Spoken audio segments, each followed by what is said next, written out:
Fulton. A warning for Portadown supporters now, because our roundup starts with the magnificent Mourneview 7. Glenavon hunted the record books to discover that Saturday's victory was their biggest win over Portadown in 43 years. Back in September 1953, Stuart Campbell hit a hat-trick, and other scorers included the famous trio of Wilbur Cush, Jimmy Jones and Alec Denver.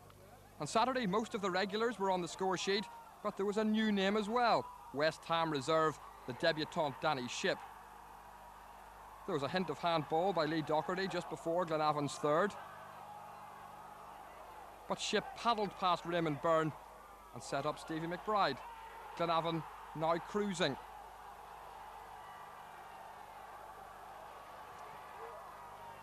McBride made it 4-0 in the second half. Shipp provided the through ball for Darren Murphy. And Big Stevie scored his 25th of the season. The Lurgan Blues heading for their biggest league win since they beat Carrick 8-0 2 seasons ago. A mix-up in the Portadown defence allowed Shipp to head in the fifth.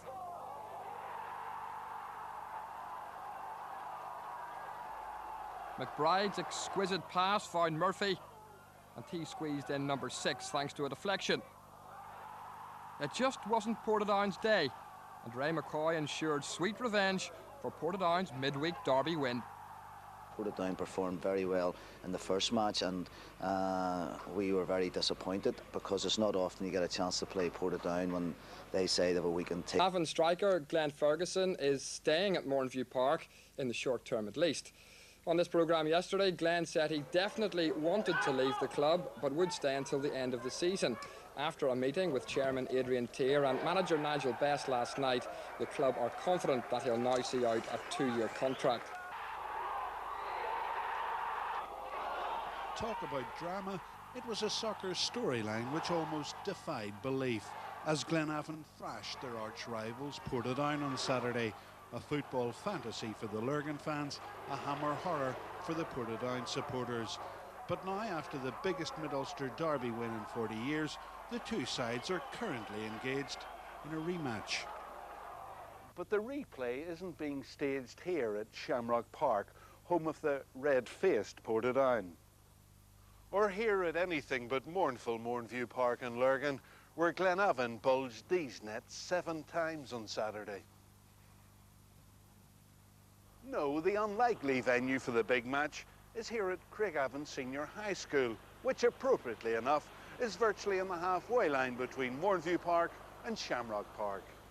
The recently opened school straddles 2 campuses, one in Portadown, the other in Lurgan.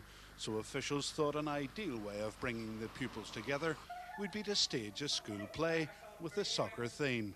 And the staff rewrote the Linfield Glentoran storyline of Sam Cree's comedy Stop It Nurse to centre on the exploits of a Portadown fan who's hospitalised next to a Glenavon supporter.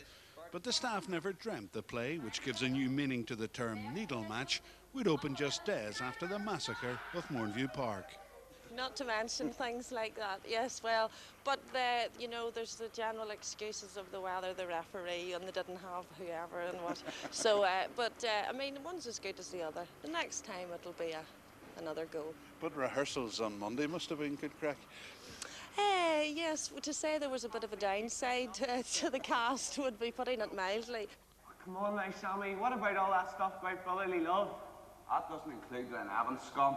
Felix, come on now, extend that hand of friendship. I wouldn't give him my hand if he's gaffing his last. Special guests in today's audience were Joey Cunningham, a Portadown player, and Stephen McBride, who scored 2 of Glenavon's goals on Saturday.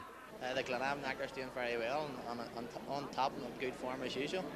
You think he's the man for you then? Well, obviously once you put the blue scarf in your neck you become top man. Did you find it difficult to show your face the other day, Joey? Oh, not at all, no, not at all. 7-0, like it's hard to... Well, I mean, it was just one of those days, you know. I think I heard the boys saying afterwards they were trying to keep Nigel in a job, you know, so... On stage, the 2 pupils playing the lead roles have been typecast. They really do support their respective teams. I near died when I heard it on the radio, like 7-0 against Glenavon of all teams. And how did you face rehearsals on Monday? Not too bad. Just wanted to make sure I done better than him. What about you, Tim? I mean, it must be, you've been walking on the air since, have you? Yeah, just delighted with the scoreline, sort of. And have you been getting a lot of stick then? Just a bit. And who's been giving it to you? Mostly him. Ivan Little, UTV Live, trying to keep the peace in Craigavon.